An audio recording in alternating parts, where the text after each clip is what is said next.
Kia ora everyone, my name is Sarah Burkart. My dad was Richard Moore. His mother was Kahu Palmer from Whananaki, so my affiliation to the Ngāti Wai Trust Board is through my marae Whakapaumahara Whananaki. I worked for the Trust Board in 1989 through to 1993. During that period of time I was also the treasurer for at least a year, and I'm very interested in the finances of the board and how it has been running.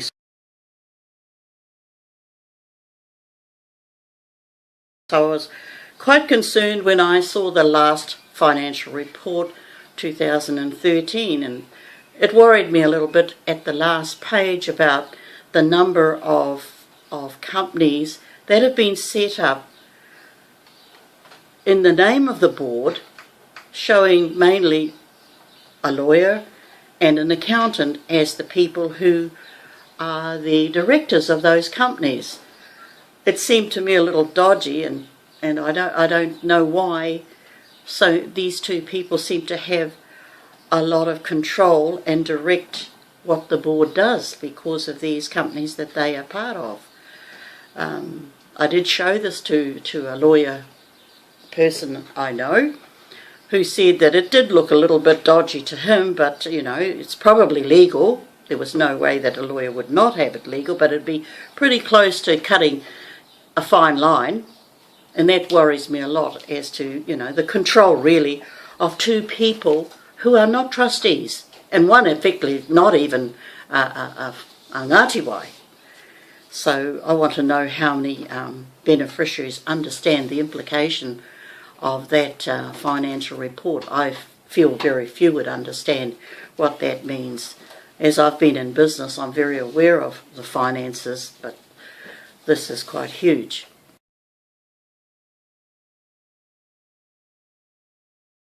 During my period of time working for the Trust Board, I started in 1989 as a tutor in the training arm of the Trust Board, and then within 6 months I became the manager of the Trust Board. But during that period of time I was also the treasurer, because at that time Lucy Palmer was doing both secretarial work and the treasurer work and asked me to help her out. So probably not formally I wasn't the treasurer, but I did do all the work that was expected of the treasurer, making financial reports in that each month, as well as a final one in the year. And then most of my work really was as the training manager of the education program.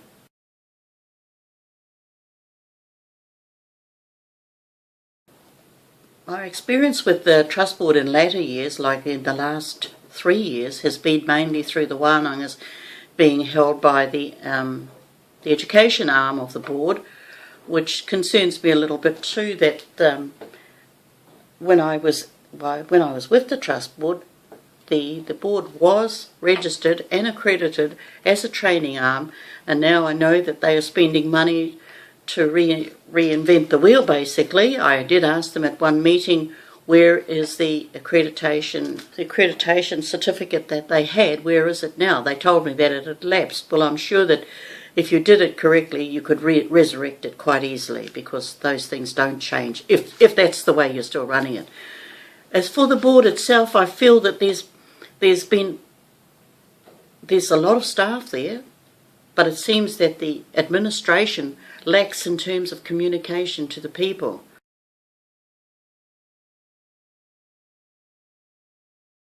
And that goes a long way to what I'm saying with the mandate itself, how difficult I have found watching who is being called without everyone knowing. It seems to me that it's selective of the people that they want to come to the huis, rather than everybody.